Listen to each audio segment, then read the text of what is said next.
you feel the way I do.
With the Butt Kicker Gamer 2, what you see and what you hear is what you feel.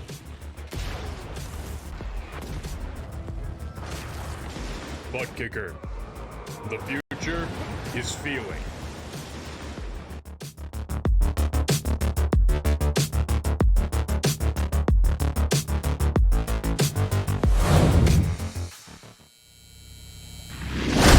Good afternoon, good evening, good morning, wherever you are in the world. We are live for the finale, the final round, and a rerun, if I remember correctly. Jack Cannon, who is also in the box with me. Good day, everybody. My name is Ike Sky, and we are at the home of British motorsport, Silverstone, for this final time out at the Britcar the multi-class championship that we've been running over the past few weeks and months, just in time for Christmas. And what will our drivers be able to take home? Maybe we will see, or we'll definitely see some champions, but will they be the champions that we are expecting? The qualifying session, as you can see, has just gone live, and the real question is, what do we have in store for this evening from the heart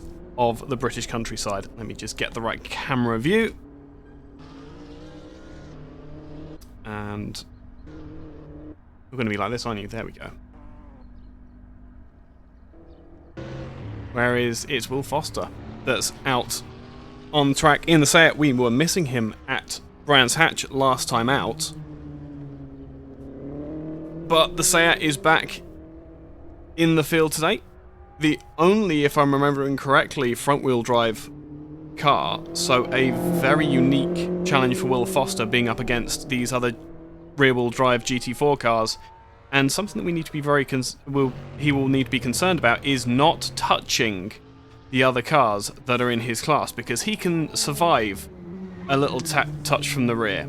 The other GT4 cars, not so much, I don't think. Yeah, you could say that.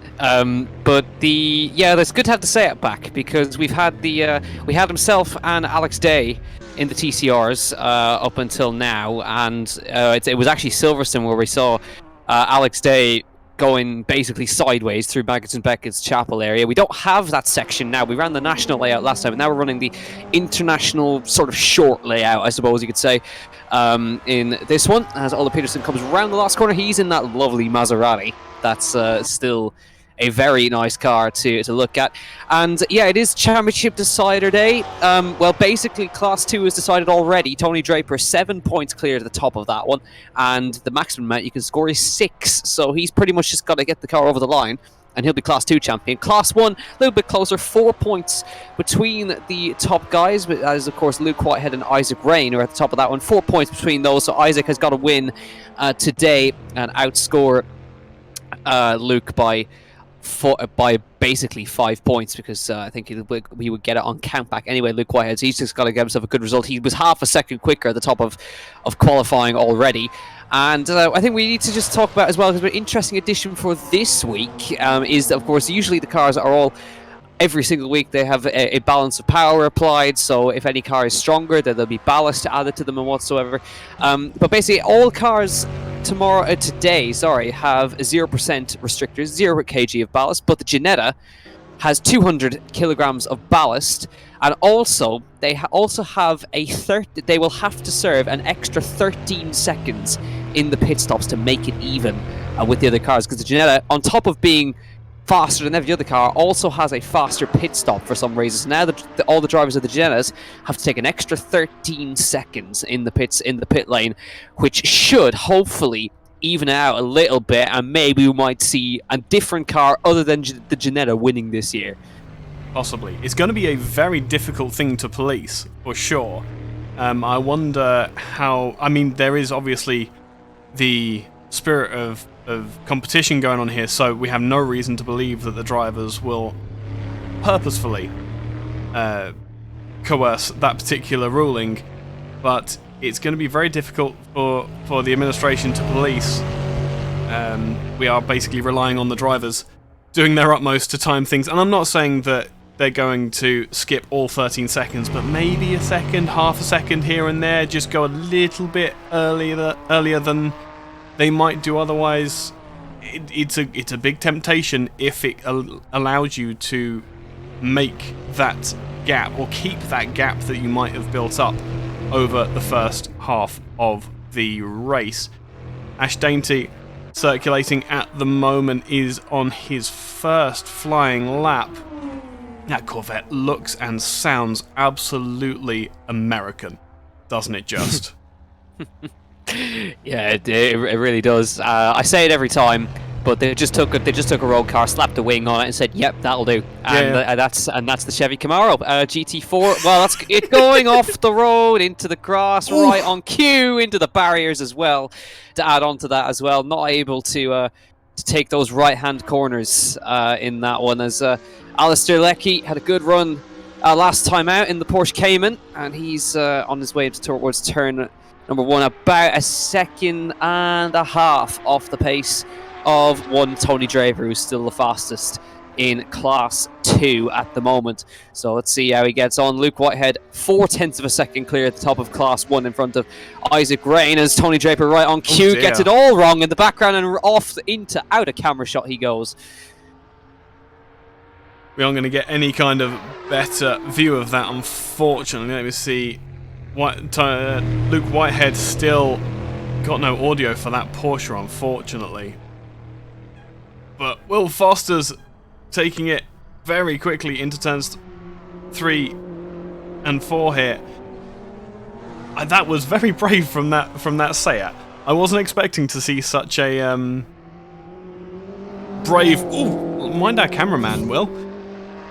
Such a brave line from the front-wheel drive Seat. He was carrying a lot of speed out of turn 2, wasn't he there? Hopefully he will be somewhere close to competitive with the other cars around him tonight. Would be good to see the performance difference there. Fortunately, we don't have much of a dashboard to be able to see who's going quicker and slower at the moment. We have to rely on our eyes and ears as we see it. But across the line will come Will Foster. goes for a 1:08, almost up with Ole Peterson in the Maserati. So that could be an interesting competition. He must think that he's got a better chance of going faster this time round. Perhaps he felt a little bit of give in the car. Still 8 minutes left in this qualifying session, so plenty of time to get up to the top of C2. Perhaps if he can, I don't know, cut the corner perhaps? I can't think of any other way that poor Seat would get much higher in the grid. But that's the essence of Britcar, isn't it? Bring what you can, we'll find a class for you. And here on the shorter version of the Silverstone circuit, that pace difference is not quite as obvious as perhaps it could be. Yeah, it's still good to see it out there though. It's a great car, but it was just, I think what was telling was coming out of turn number 4, which is when they cut across onto the hangar straight.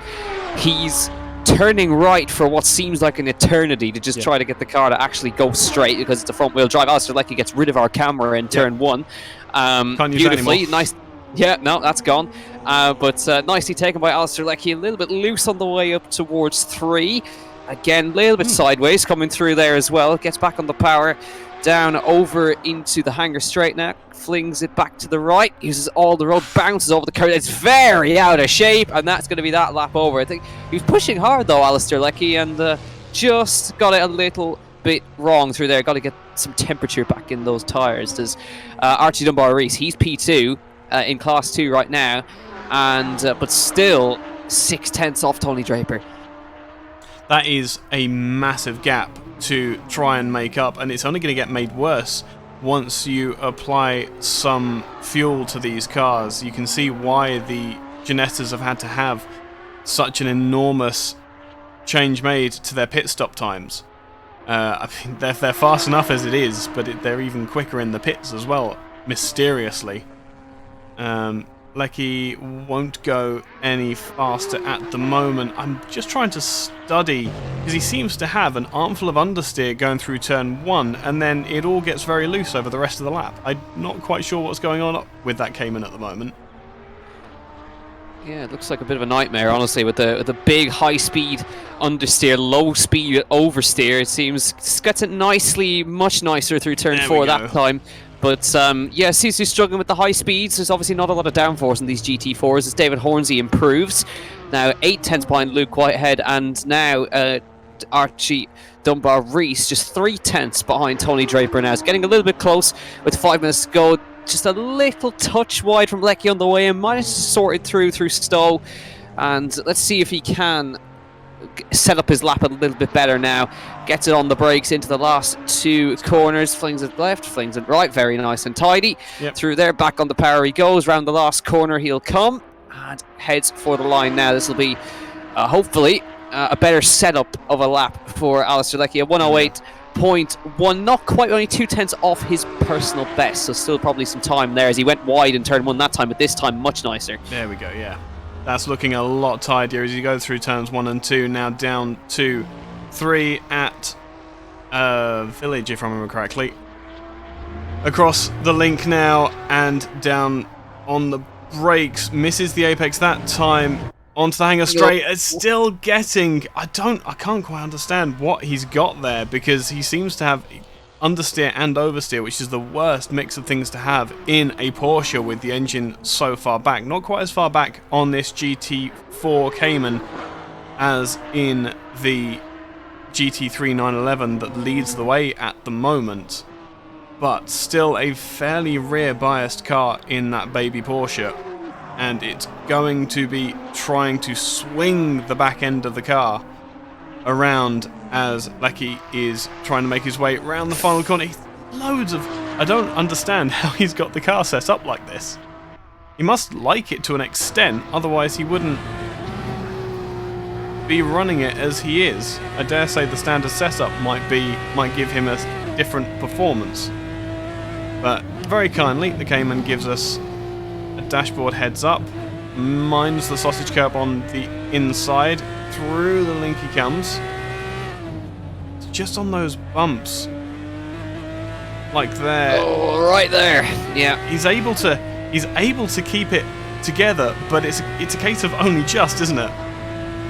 Yeah, it's getting on the throttle. This Cayman's very, very tail happy on the throttle. Into Stowe now, drops it down to third, gets it turned in much nicer this time. Back on the power. Look, he's fighting the car on the throttle every single time.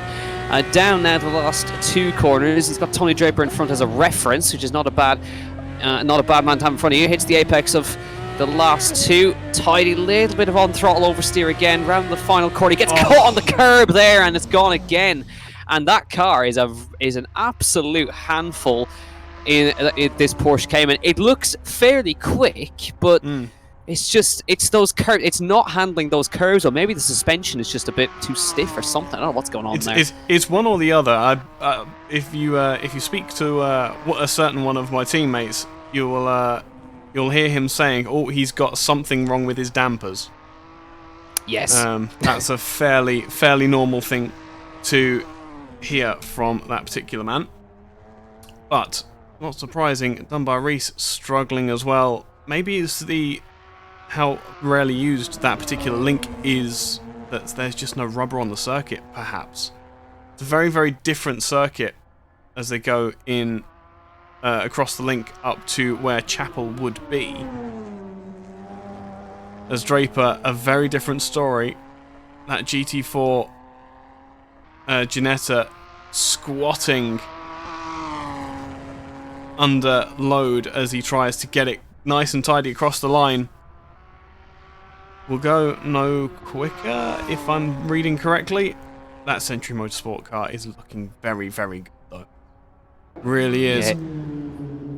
Yeah, and, well, Will Foster, he's still pretty close to Ola Peterson. Obviously, the Seat is just not on the same pace, unfortunately, as the other Class 2s. David Hornsey now up to second in Class 1 with that late effort. Just pops in front of Isaac Rain by a couple of hundredths as the 2 Morgan teammates fight it out. Here comes Will Foster now around the last corner, heads to the line. Just doesn't quite have the oomph in a straight line. The TCR as it comes across now does not improve his time again. And so it's a shame. It's a lovely car to have on the grid, but not quite on the same level as those GT4s. It's an uphill struggle, but he's only a couple of hundredths of a GT4 Maserati, which is not bad at all for Will Foster, and he's quicker than Ash Dainty, who's in the Camaro. So he's still very much driving that car nicely, and it does look nice and pinned to the ground. But again, this right here is where it's losing it. It has no straight line speed compared to the Ginettas, for as an example. Yeah, absolutely. It has the same appeal as the Bentley in the GT3 field, doesn't it? It just looks so much different compared to the rest of the field. It's so big and, if you didn't know better, unaerodynamic. It's just a wonderful thing to see. Another thing that's wonderful to see is this Morgan Aero 8. Really rare to see it in any sim, really, let alone in real life. The 2 of them on the field, and within half a second of Luke Whitehead's whole time at the moment, it looks as though Isaac Rainey is going to struggle to get the car any faster at the moment, though. Gets onto the boring part of the track. Weird thing to say at Silverstone. But under the hanger straight and down towards Stowe corner. Stowe, if you don't believe how complicated that corner is to try and get right, just go and ask Michael Schumacher, who broke his leg on the Armco on the outside of that turn because he got it very, very, very wrong.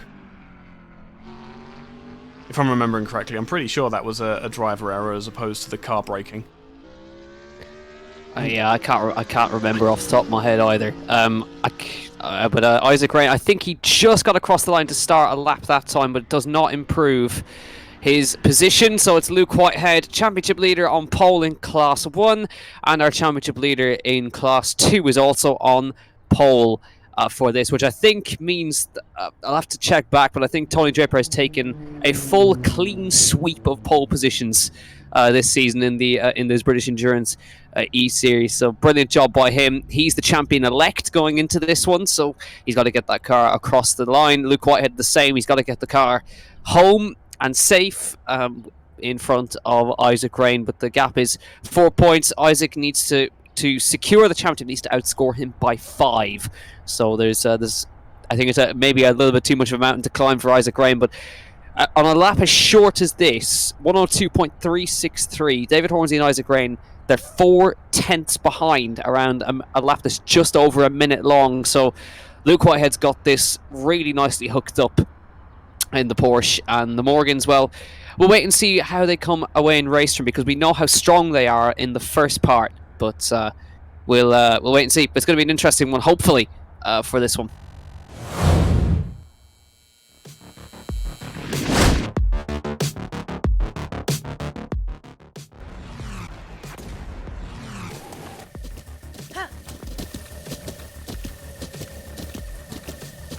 With the Butt Kicker Gamer 2, what you see and what you hear is what you feel.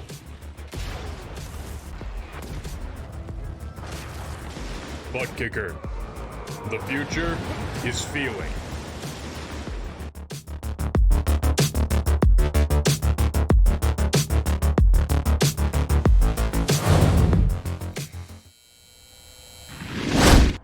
So, the final round of the championship, and we will have 9 cars take the start of this particular race. Luke Whitehead will lead the way in that Porsche 911 GT3R.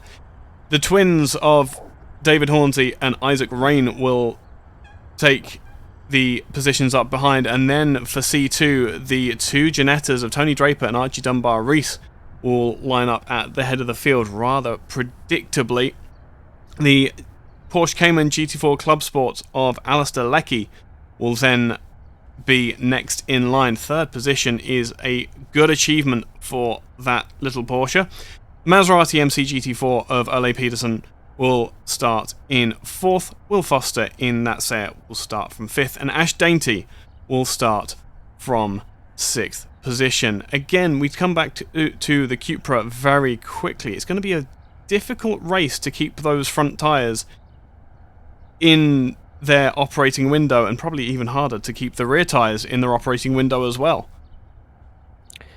Yeah, because well, I suppose on the longer circuit it's not going to be much of a problem, but this is quite a straight track, so keeping temperature in the fronts is going to be difficult, but especially the rears, as you mentioned. If the rears are cold, there is 0 rear grip, and that means more sliding, which means also wearing at the fronts. So there's a lot to think of with that. We know the Morgans are quite hard on their tyres compared to others. We know that hopefully they've chosen the right compound this weekend, because last weekend I think Isaac, one of the 2, started on the wrong compound, started on the softs rather than the mediums. So I'm sure they're going to have changed that as well. But now it's going to be the case of what's the pace of the Porsche compared to the Morgans in the early part, because it seems for the Morgans to have any real chance of a race win, they've got to get in front of the Porsche on lap 1.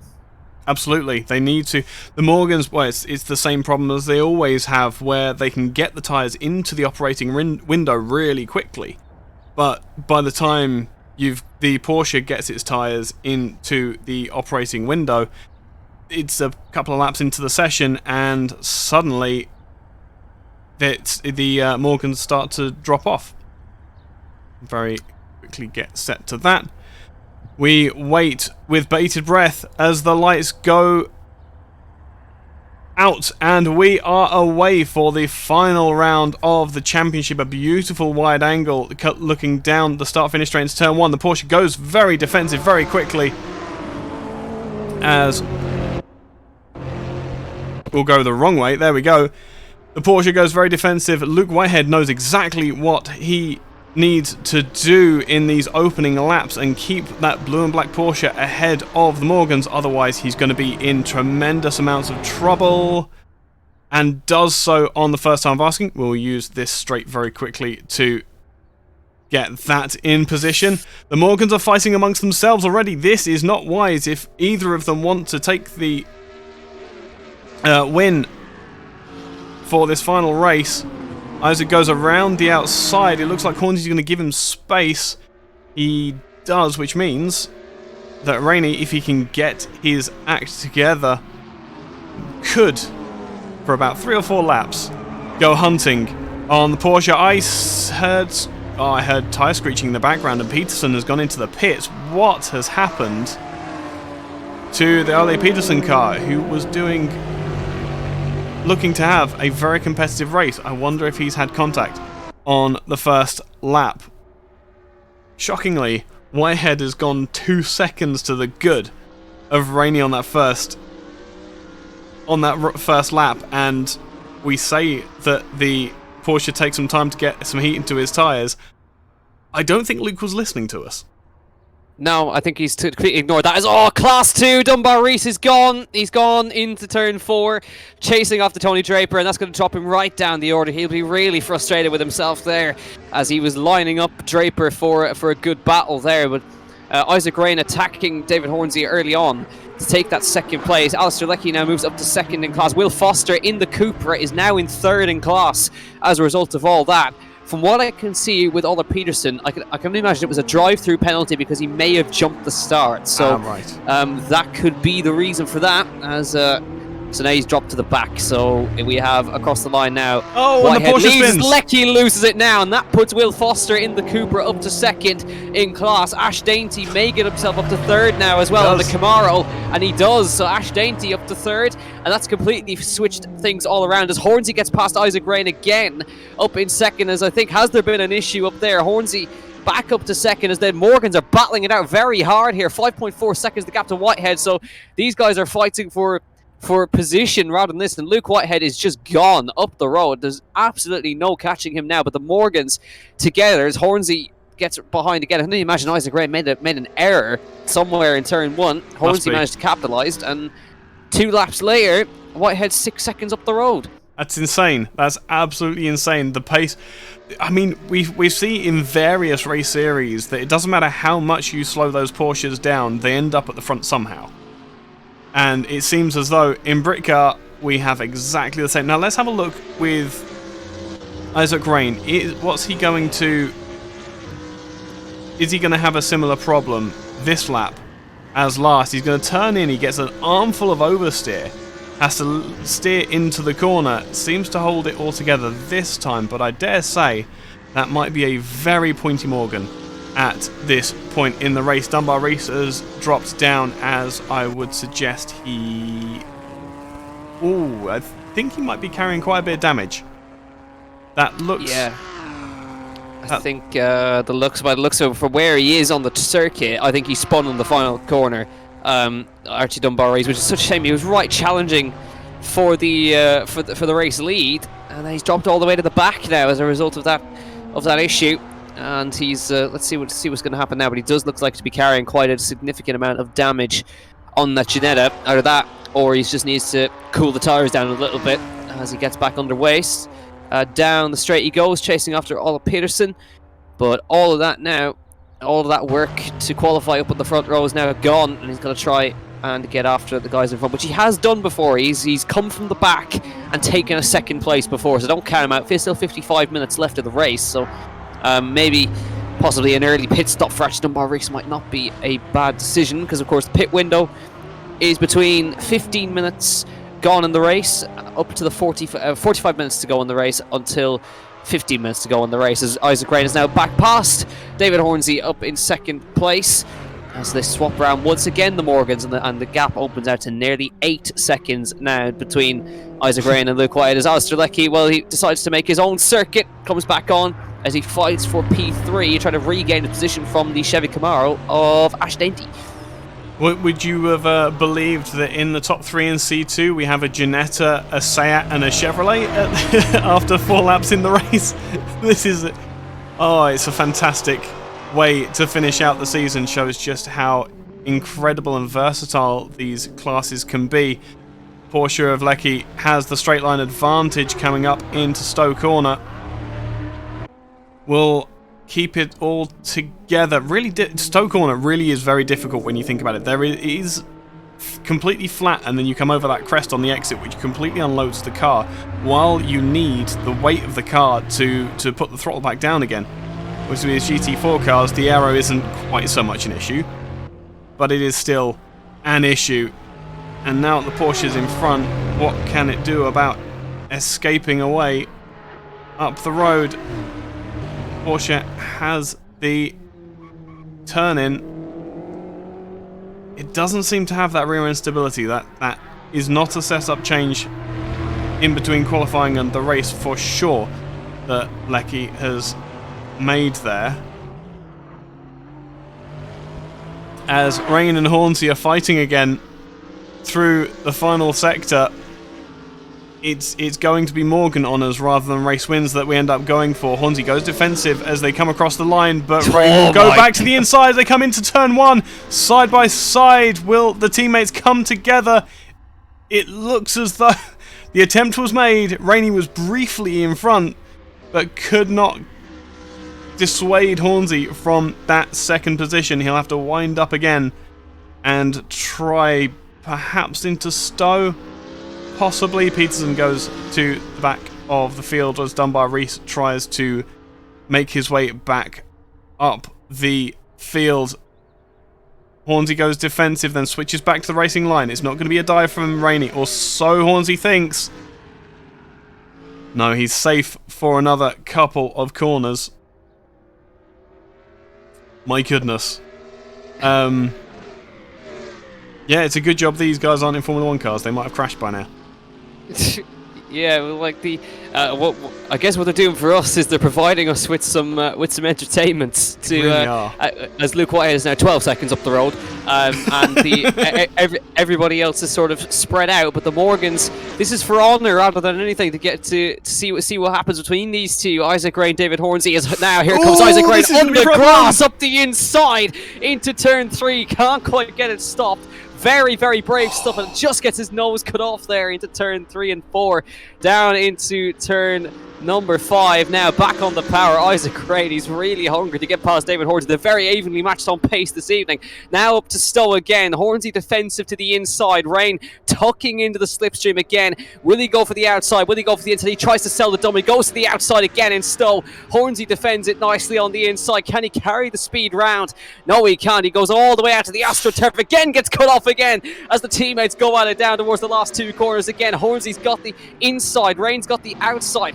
Nicely defended by David Hornsey into the last 2 corners. This is brilliant stuff from the 2 Morgan teammates. Absolutely astonishing. I'll tell you, it's almost a lap ago now that I was waiting to say about how brave Hornsey was going for the turn-in at turn 3 at the loop. Oh, as the camera is taken out once again by Isaac Rainey. Hornsey's still in front, but he was so brave. Like with the car next to you on the grass, you don't know if that car is going to stop at all. They're alongside now as they go through the loop, but it is left-hand corner, so Rainey will have to give best. No, he's not.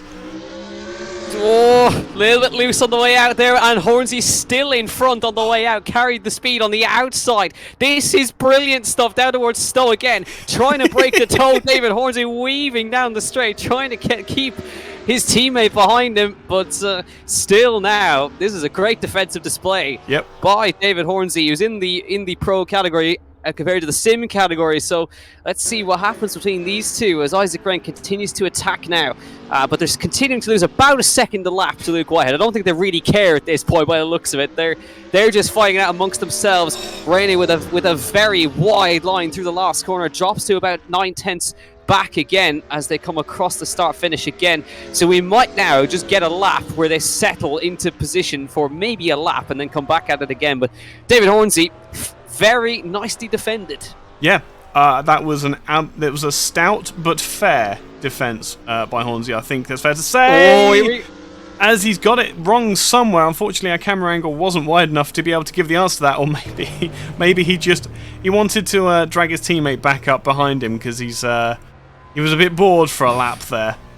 Absolutely astonishing, and now they come down towards Stowe again. Hornsey doing exactly the same. Rainey has to try round the outside. That's the only way he's going to make it happen. Tries to get the cut back. This could work, but the next corner is left-hander, and it's under heavy braking. Hornsey has been a demon on the brakes tonight.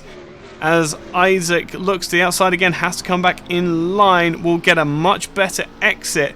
Now here is where it's going to be most interesting, coming out onto the start-finish straight. Can Rainey get into the inside, or will Hornsey do a defensive manoeuvre? He goes to the centre of the road. Rain will have to try and go around the outside, but no, can't quite get it done there. Still side by side. Can Rain get on the brakes? He will. He will stick his nose where it doesn't belong, up the inside of his teammate, and will gain the position, at least temporarily. Space left on the inside for his teammate's car. But now Hornsey's coming back around the outside, back onto Hangar Straight, and perhaps not able to get into the slipstream because they are side by side, the two Morgans. Green on the left is Isaac Rainey. White on the right hand side is Hornsey there. He's going to go back to the racing line, and they make contact.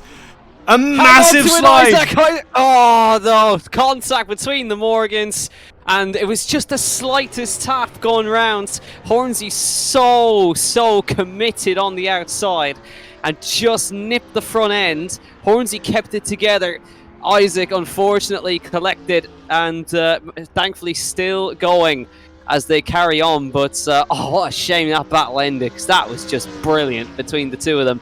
Across the start finish now, 7.2 seconds the gap between Hornsey and Isaac Rain. And the battle that we had, unfortunately, now comes to an end in Stowe Corner. But they fought hard and they fought fairly. And I actually think, looking at the time delta, I wonder is Hornsey maybe going to wait for him? He might be waiting. Let's have a look at the. He might not be waiting. But I think. Yeah, I was going to say. Oh no, he is slowing down to the GT4 speed, isn't he? Yeah. So Hornsey was not happy with the way that went down, and is waiting for his teammate to catch up so that we can have all of this fun all over again. The thing is, though, that they've been going at it for the best part of 10 minutes. Non-stop, nose to tail, trying to outbrake and outmaneuver each other. When you have to have that level, when you're having that level of competition between completely equal cars, it's very, very difficult, and I'm sure you can back me up on this, Jack, that it's so difficult to have that kind of performance overlap and still race cleanly, because you think you can outbrake someone, but you can't, because they've got the same brakes as you. They've got the same bias as you, they've got the same compound everything as you do. And so when you go to make that maneuver, they're braking in the same place that you are. So this racing is, one, absolutely exhilarating to watch, and genuinely what we love to see from our sim racers here. But we do also have to accept that this was always going to be a very, very difficult maneuver for these Morgans to pull off. Having said that, the gap has now come down to under 1.5 seconds within a lap, so either Hornsey is waiting for Isaac to get back, because he gets it wrong all on his own this time. Will, however, gather it all back up, and Rainey's winding himself up again to have a go at his teammate again. As you say, completely different stages of the championship for both these drivers, one in the sim category, one in the pro category, but it's, as you say, it's pride. That's what it's for. Yeah. And as they come in towards turn 3, Hornsey gives the position to Rainey, and now he has to go and try and get past that green and white Morgan all over again, this time with Hornsey in the attacking position. Jump on board with that white-fronted Morgan. Where is Hornsey spying the weakness from his teammate then? Rainey has already gone defensive. Meanwhile, a 1:02 from Whitehead. And a massive dive from Hornsey to the outside, this time doing it side by side. The pit window is now open. And will Rainey pit for fresh tyres? That was an extraordinary attack from Hornsey. That's move of the season from David Hornsey. How late on the brakes was he into Stowe round the outside? And Isaac Rain had to leave him the room as they catch the traffic now, getting past. But Hornsey, brilliant move round the outside of Stowe. So confident on the brakes. But now the battle rages on again. It's round number 3 of this battle as they come down into turn 1. Turn 3, sorry. They defend to the inside. A little wiggle from Hornsey. Caught with a curve from Isaac Rain there as he came round turn 3. Loses maybe a tenth of a second on the power there. Back onto the hanger straight they go again. A touch wide from Hornsey that time. Back in the slipstream now for Isaac Rain. Hornsey going to go all the way to the grass edge now. Up to Stowe they'll come. Now, does Isaac Rain try to do the same thing as what David Hornsey just did to him a lap ago? No. He looks to the inside this time. No, the room is there. He forces Hornsey to go wide. And they are side by side on the exit of Stowe corner once again. Hornsey hugs the inside. Rain's on the outside. Can he outbrake him? No, he can't. Does he force Hornsey deep? No, he doesn't. David Hornsey, an absolute weapon on the brakes. He defends it once again. What on earth is this competition? I tell you what, the 2 champion-elects from Formula 1 this year need to watch this race to show. This is how you have competition between 2 drivers. Hornsey giving space on the inside where it's necessary, and Rainey absolutely leaving space for the competition on the outside as well. There has been said this year that if you put yourself on the outside, you are leaving yourself open to being pushed off the track. I heartily disagree, and so does Luke Rainey. This has been an extraordinary show of competitive but fair driving between these 2 teammates. Yeah, it absolutely has. And even when we had the contact, Hornsey waited and gave the position back as he catches now. That's Archie Dunbar-Rees, who he's just catching now in traffic. So he's got the Ginetta in front. And let's see if Isaac can capitalise on this, or will he sit behind and use him to get past the traffic here into the last 2 corners. He's going to catch the Ginetta right on the apex. It's not great. I hate to say this, we need to break away for just a second because the Porsche has caught up with the Seat. I never thought I'd say that. I genuinely never thought I'd say that. As the Seat gets a bit of camera time, tries to go defensive, but gets it all wrong through turns 1 and 2. It turned out to be, not an easy pass then. The Porsche will have to leave space to the inside, but now the position is cemented by Leckie as he runs out wide onto the hanger straight. Very, it's ridiculous. This does look ridiculous. It's not just me, isn't it? Yeah, it does look. And then meanwhile, in the background, look at the Morgans going at it as well. Rain to the outside. Will Foster is not giving up this position to the Porsche. As you can see, Isaac Rain now. Does he get in front? Hornsey back again up the inside. Again, super late on the brakes and gets the move back again. Switch back for Isaac Rain again. Does he find the inside? Hornsey shuts it off again on the next part of the circuit. Into the last 2 corners they come. Hornsey defends it, and at the same time, Will Foster has got back past the Porsche.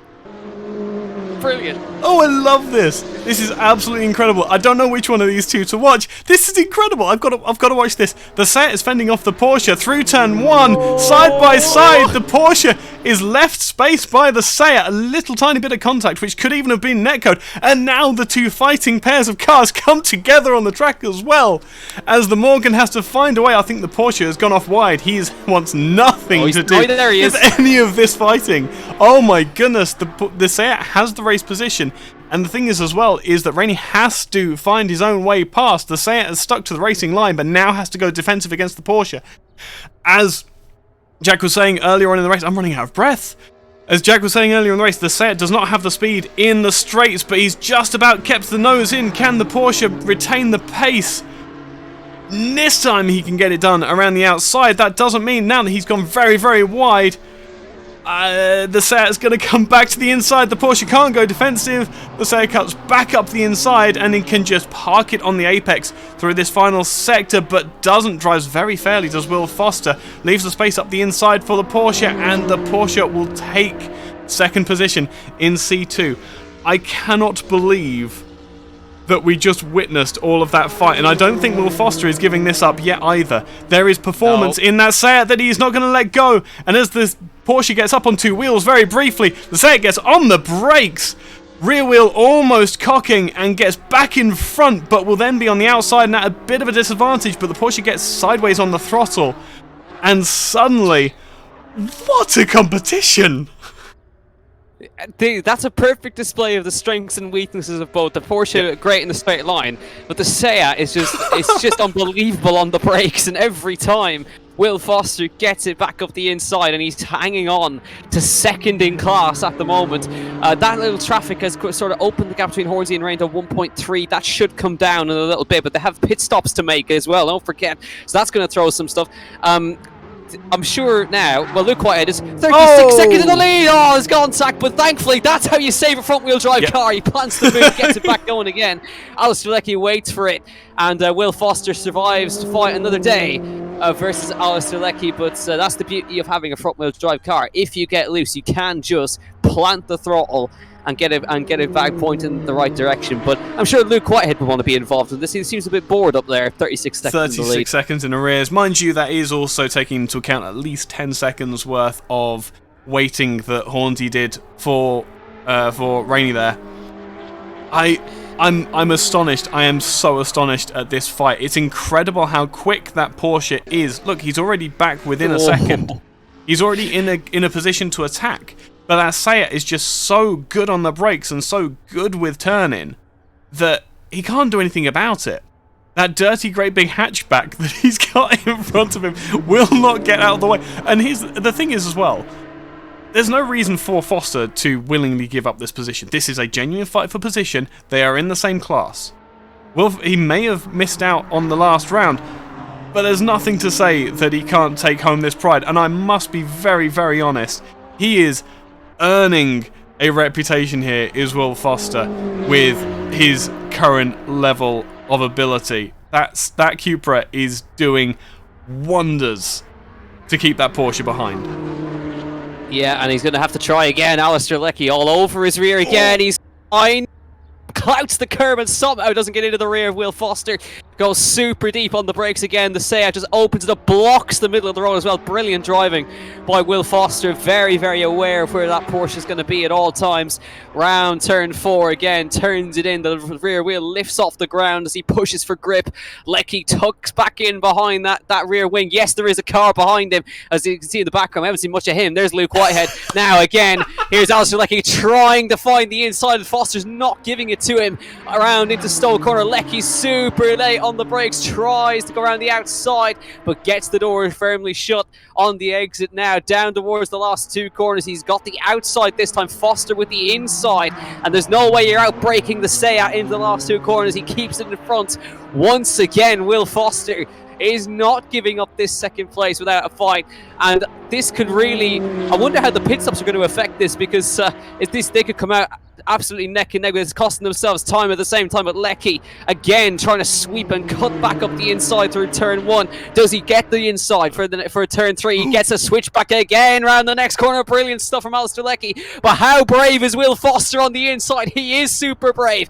Gets the apex, blocks the road, but the switchback again for Alistair Leckie around the turn 4. Does he keep it in? He keeps his nose exactly up the inside into turn 4. Foster goes a bit deep. Now Luke Whitehead is going to get himself involved in the middle of this as well. He gets past them. They momentarily go 3 abreast. Leckie's in front. There's a little bit of wheel bagging down the hanger straight. Leckie is in front, but it's not done yet. Down to Stowe. Inside for Will Foster as he tried to dive it up the inside. This time he's not quite enough alongside. Into Stowe. Tries to get it up the inside again, but I wouldn't call this over just yet. Foster is vying for this position. Does he find the inside of the last 2 corners? Yes, he does. Super late on the brakes. Goodness. Foster's back up the inside. Does he go too deep though? Leckie's round the outside of the last corner. Does he get it in this time? Foster's still up the inside of the last corner. They've been a side-by-side for a whole lap now here in Silverstone, but Leckie is in front momentarily as Foster, I don't think, is going to give this up without a fight too. I think there's going to be another dive up the inside of the turn 3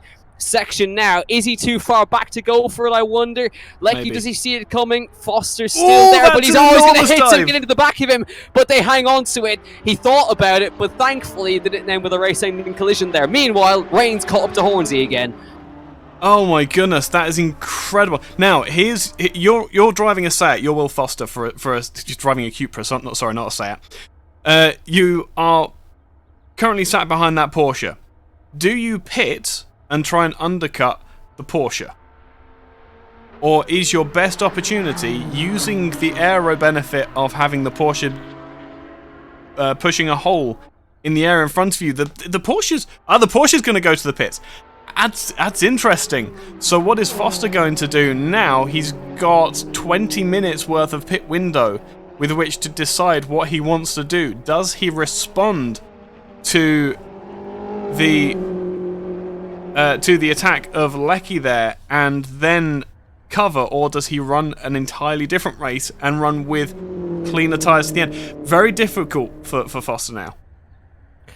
Yeah, he's got to think about his strategy now. Does he come in and respond immediately? Is the next question. But now we have the break in that battle. Well, Hornsey and Rain have decided they want to have another one. So here they are again. 6/10 is the gap as Hornsey's cut up to a little bit. There was traffic in front of him just there as they came around the last corner. So Isaac Rain there. It was the Camaro of Ash Dainty that just held him up slightly. But David Hornsey and Isaac Rain still fighting out for P2. In this race, like he's out of the pit lane now. He drops just behind Ash Dainty, and that'll be some traffic he has to negotiate as well, which may affect his chances now. 18 minutes of the pit window still to go in this race, so I think Class 1, no sign of them coming in just yet. As they come now onto the hangar straight, a little bit of grass mowing from David Hornsey and from Isaac Rain that time, as they come up down into Stowe Corner, but just having a look.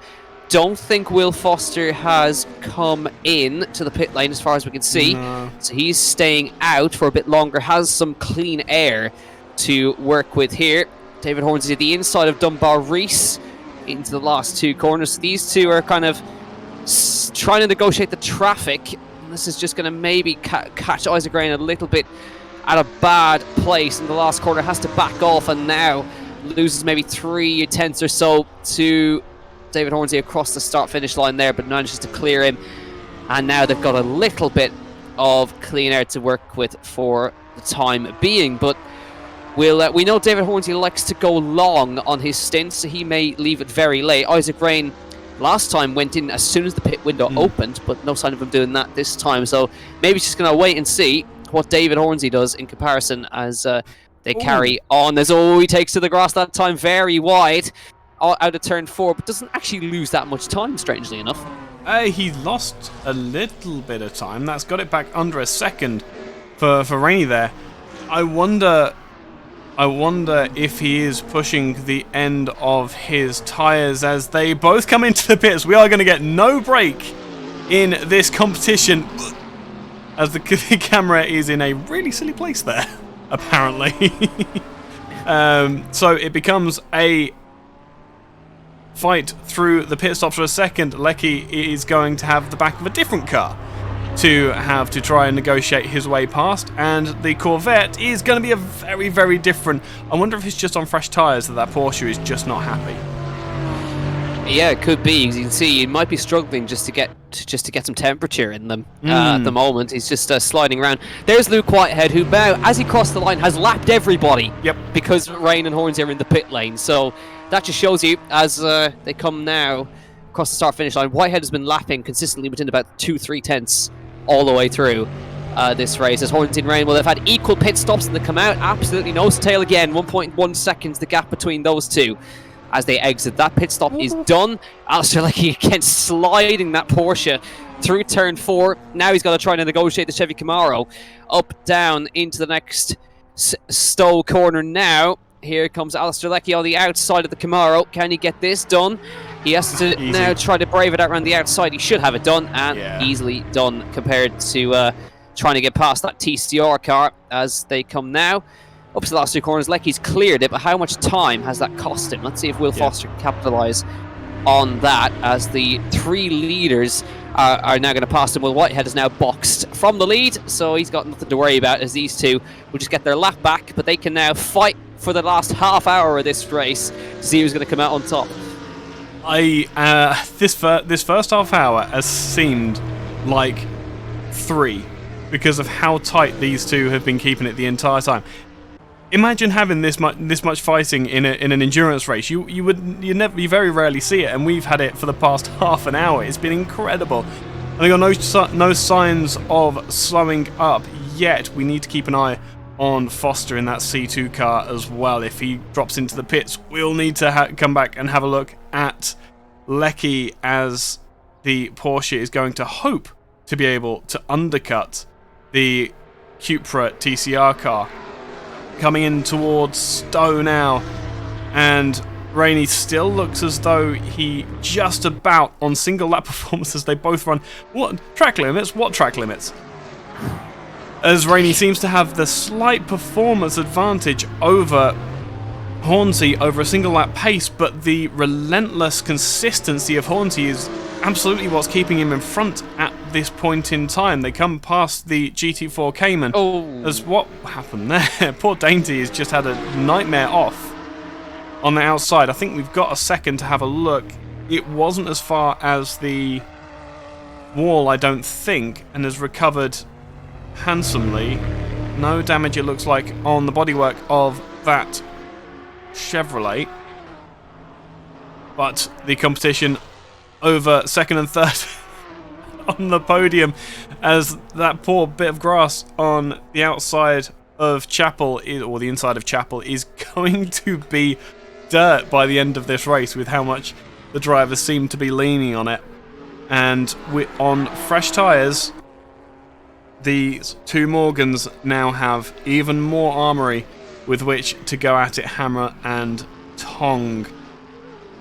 Dunbar, Rees and Peterson drop into the pits at the same time, so that will be a fight between the pit crews. See if there is any kind of difference between the two. If I remember correctly, Dunbar Rees, is Dunbar Rees in a Ginetta? Yes. Yes, so he will have to take a manual 13-second penalty of sorts because of the discrepancy in pit lane times. So that does actually add a little bit of difficulty into this pit window. Another piece of difficulty is Hornsey running super wide, and suddenly up underneath the draft is Isaac Rainey. The strategy is the same for Hornsey. Stick to the inside, leave no room for Isaac to get up the inside, and then hold it at the apex, slow up his teammate so that he has to try and negotiate not only the corner, but the Morgan-shaped roadblock that is there as well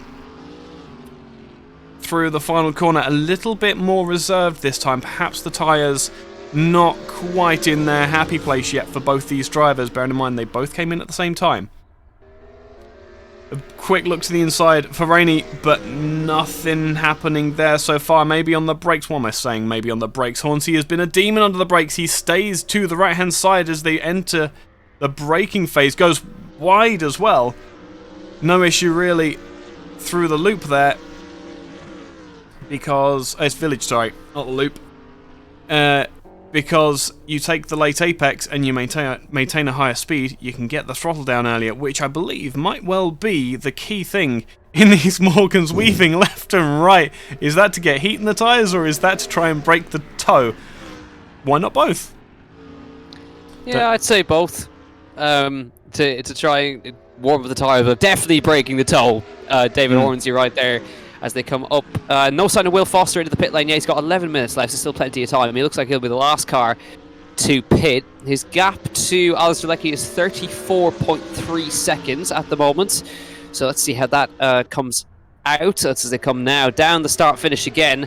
Hornsey with his personal fastest lap of the race that time, but he runs wide in turn 1.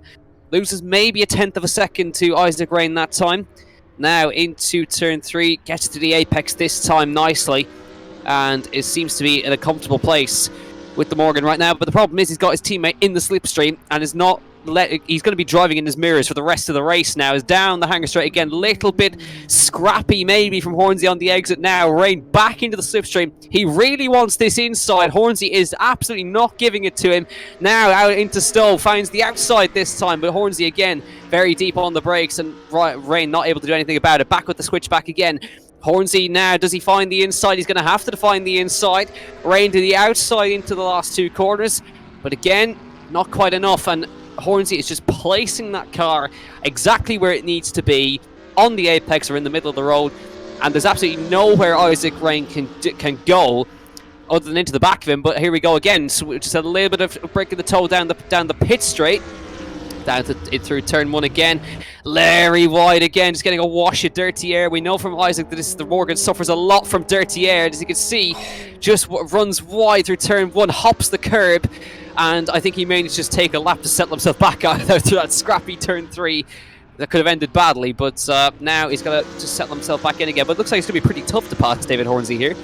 Hornsey may as well have a car the entire width of the track. It's been an astonishing display of defensive driving. Really, really shows how good everyone on this field is, regardless of the car that they're driving. Rain tries to go for a later apex, doesn't get the Morgan anywhere close to the apex on that particular occasion.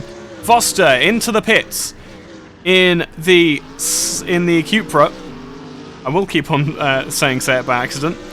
And this race, between the two Morgans, I wonder if it's settling down. I'm not too sure. I think Isaac might be taking a brief second just to gather his wits. The more important question here is, where is that Porsche? Coming down into the final sector. And around, what does the Porsche have for the Seat? Is this going to be the undercut to end all undercuts? The Seat's already out. Wow. No, so, is it? Yeah, it is. Yeah, Foster's already out of the pit lane, so he's managed to overcut Alistair Lickett by quite some margin. Look at that, 8 seconds he's done that with. So brilliant job, Will Foster. Now, and at the same time, just to show you a man who we haven't seen either of the leaders of both classes, that's Tony Draper, about to lap Alistair Leckie, and he's nearly lapped actually his entire class. Yep. Tony Draper, as they now exit. But now let's see, because we know the Porsche is faster than the Seat. So let's see if he can see how quickly he closes that gap up in the next few laps. So, but great strategy by Will Foster to stay out. And I'm looking at these two, Hornsey and Rain. They are side by side again. Isaac Rain has found the outside for turn 3, looking for a switchback. And does he find it? He does indeed find it. He finds the inside for turn 4, side by side, down onto the hanger straight. Hornsey tries to keep it in on the outside, and he does keep it in on the outside. Brilliant stuff from David Hornsey, and he will shut the door on the inside once again for Isaac Rain. There's nowhere he can go up into Stowe corner, and he has the overspeed as well. Rain again outside into Stowe, but he can't find a way past David Hornsey. No matter what he tries, there is no way he's getting past David Hornsey into that corner, as he thought he had him round turn 4, but Hornsey again powered it round the outside, and still, how frustrating must this be to be Isaac Rain with your teammate still in front of you with 20 minutes to go, up towards turn 1 again, finds the slipstream, dives out of the slipstream momentarily, trying to force Hornsey into a mistake. Round turn 1 he goes. He's not quite close enough to go for a dive this time. Wash of dirty air again, and he looks again to the inside. Hornsey sideways through turn 3, and still no way through. And we know exactly what's going to happen here. Hornsey into turn 4, gets on the power, and he'll immediately dive to the grassy area and defend the inside. So still Isaac Rain will be stuck behind for yet another lap, but this is just brilliant. Weaving to break the toe again with 20 minutes to go. Absolutely astonishing drive. And just to show you, I'm stuck with this camera view. We could view from the side, but I feel like this is a much better angle to be viewing this fight from. Meanwhile, Foster has got a 7.7 gap to Leckie. Don't worry, we are keeping track of that particular gap. That's going to be a key phase of the race for Foster, because the longer he can keep that Porsche out of the slipstream of the Cupra, he has an opportunity of taking second place in that C2 class. For Hornsey, however, for David Hornsey, he has been driving the wheels off that Morgan, and it's not just a case of driving the wheels off it. He's been driving the wheels off it in such a way that he is stopping Rain from having the line that he wants. Make no mistake, that's the reason why he's still in front, is because Isaac Rain cannot use the racing line because Hornsey keeps parking his car there.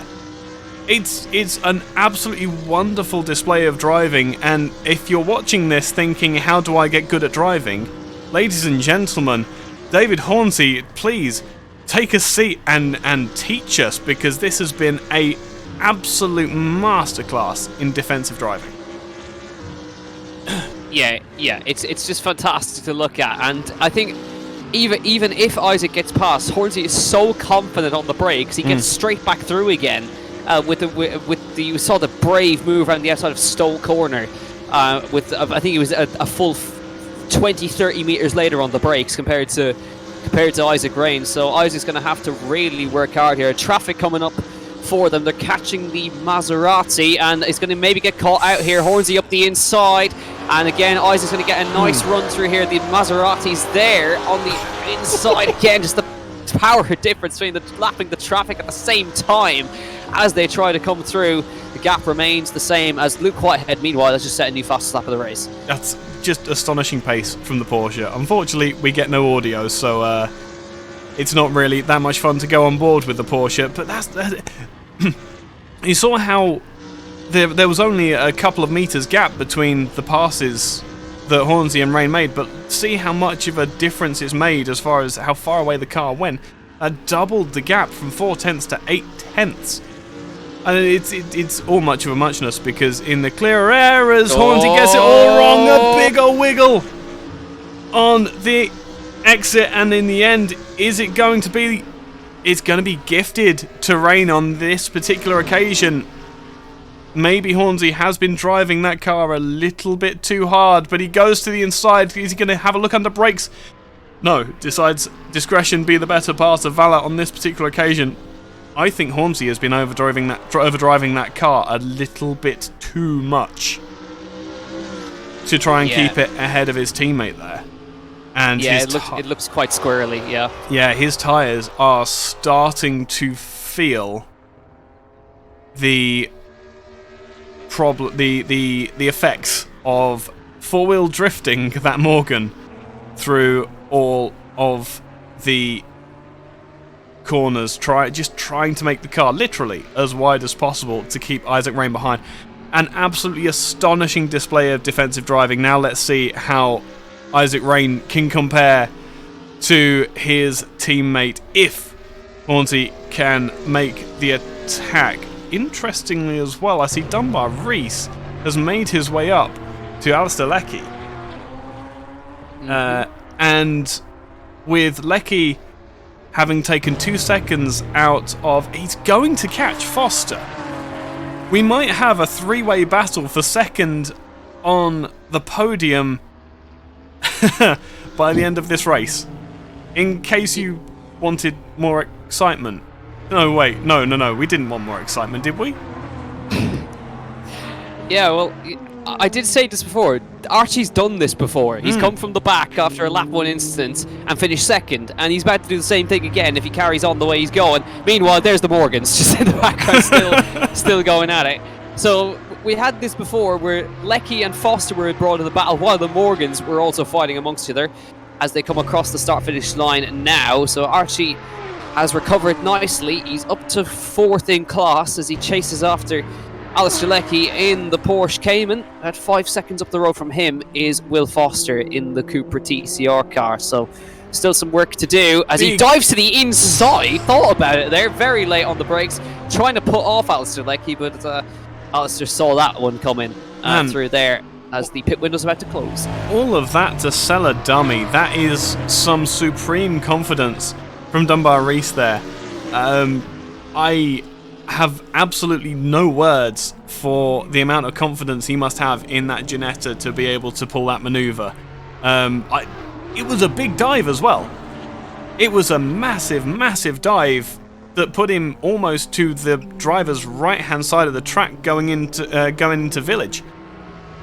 That's supreme confidence, and now it's going to get even more complicated as the Chevrolet is about to be lapped by its own class and then lapped by the Morgans. Where do you do... there you go. Chevrolet's tried to get out of the way. The Porsches followed to try and get the slipstream, and that may have put off Alistair Leckie ever so slightly as it all gets super messy. Porsche has run wide. Where is Leckie going to rejoin? It's going to be in front of the Ginetta still. But my goodness, what a busy part of the track that just became. Yeah, Isaac Rain just threaded the needle through turn 1. He went up the middle of everybody, and Hornsey's still stuck behind the Ginettas. Yeah, and now he's managed to get through eventually, but he lost a lot of time to his teammate as a result, and you can see the Porsche is about as quick as them in a straight line. You can see he's not gaining on the straight. He's actually had to make the move on the brakes into Stowe, and he eventually makes it through in the end. But the Porsche very fast in a straight line compared to the Morgan. But Dunbar Reese now, he still has to try and get past the Porsche as they come around the last 2 corners to begin another lap. Pit window is now closed, and there's just under 15 minutes to go in this race, and also 15 minutes left of this season. Of course, we're about to crown champions, but in fairness, the champion-elects have had a very boring race today. Yeah, they haven't had much camera time. We will, of course, give them... Oh, as the Janetta goes for another dive! Still, he was closer this time. I think Dunbar Reese is going for a little bit too aggressive a strategy there at the moment. What he needs to do is sit in line with the Porsche, use the draft in the straight line. Here it comes again in towards Stowe. He obviously feels he's better on the brakes than the Porsche, but as they come in towards Stowe, the 808 retains the place for the time being. With the tyres starting to wear down, that Porsche is starting to look a little bit more comfortable. No, wrong button. Absolutely the wrong button. There's the Ginetta.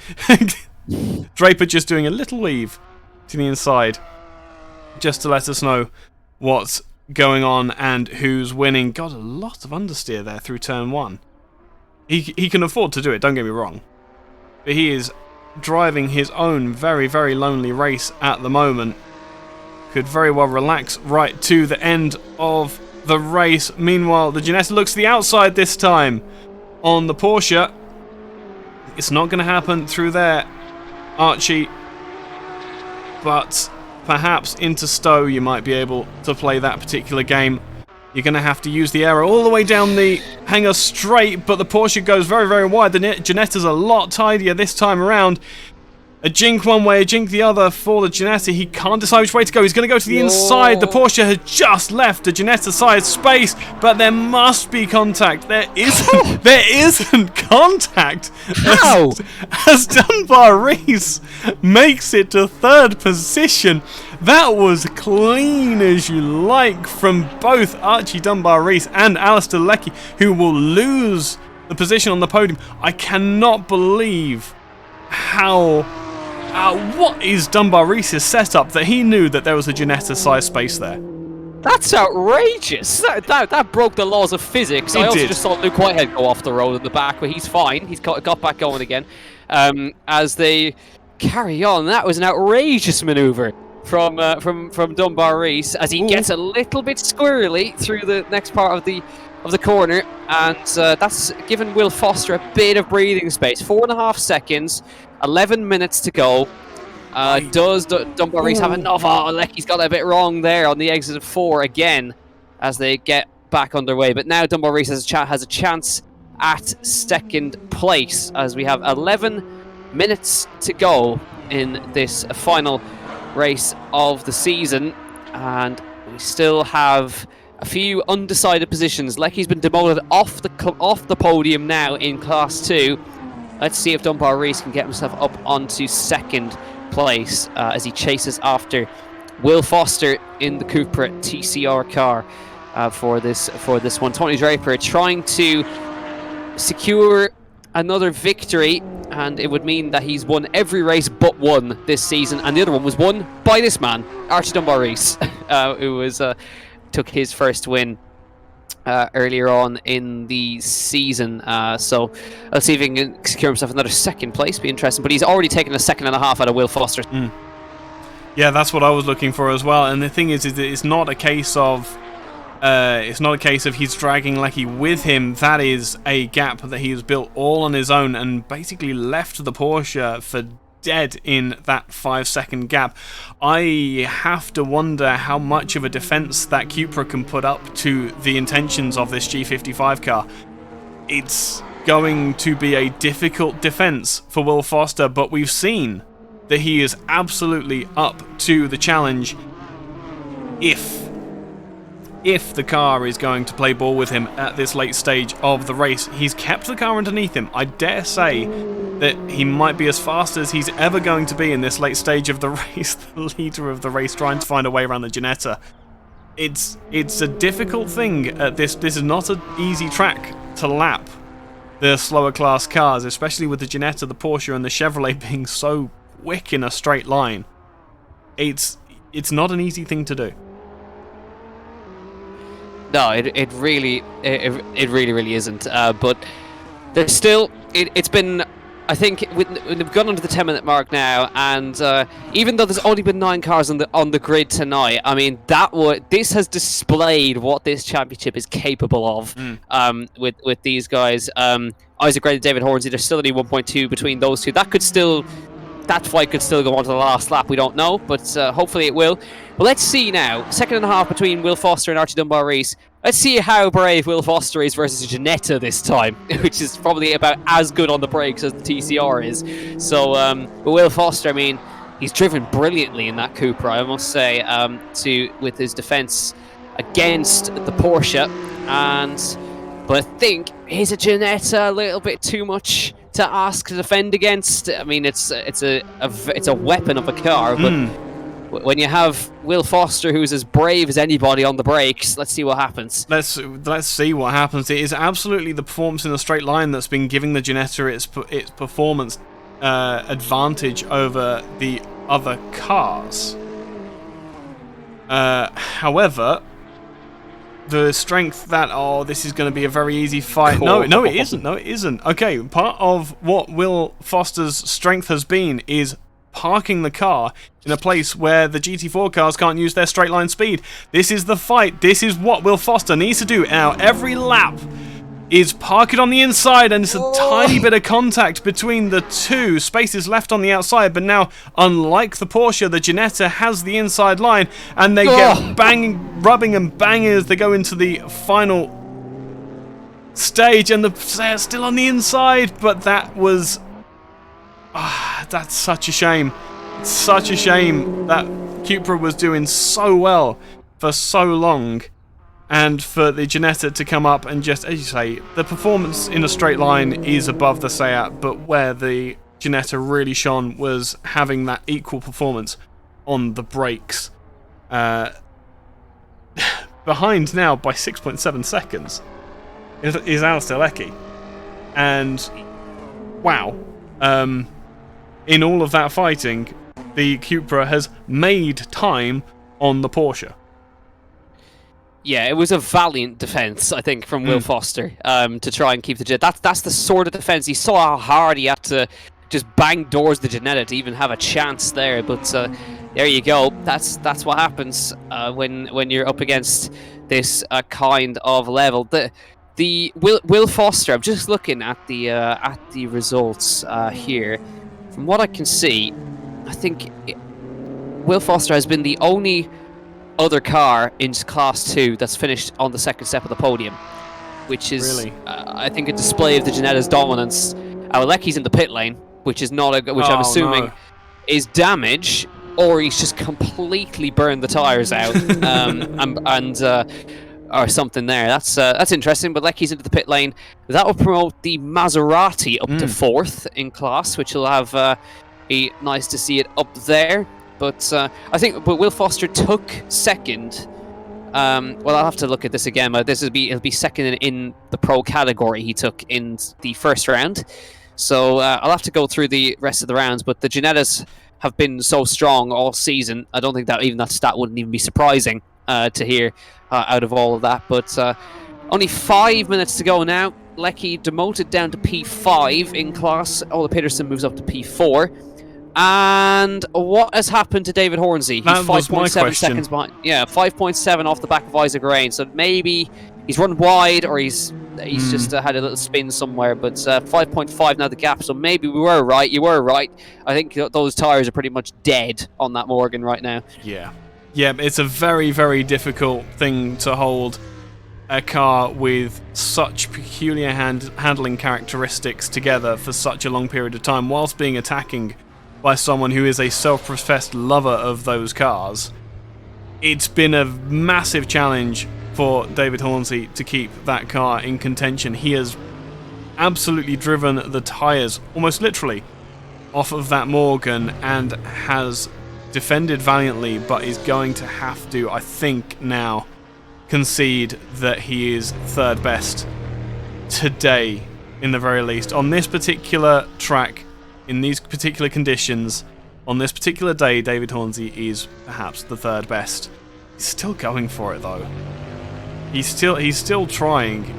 The under rotation of the wheels there coming down into the village hairpin. He's still pushing this guy. He hasn't given up whatsoever. as if he's listening to the stream and is trying to illustrate my point. He absolutely is still trying, as the Chevrolet proving too just how quick it is in a straight line. There is no cornering performance for that big American muscle car, but it's got all of the straight line speed, and it looks... Is Isaac waiting for him? Oh, please. Because he's just pulled a second and a bit on that lap. Isaac Rain across the line. What's the lap time? 1:05.0, 2 seconds slower. I think on that. I think that was the traffic. Could have been, yeah. But David Hornsey's actually lapping quicker than the leader at the moment.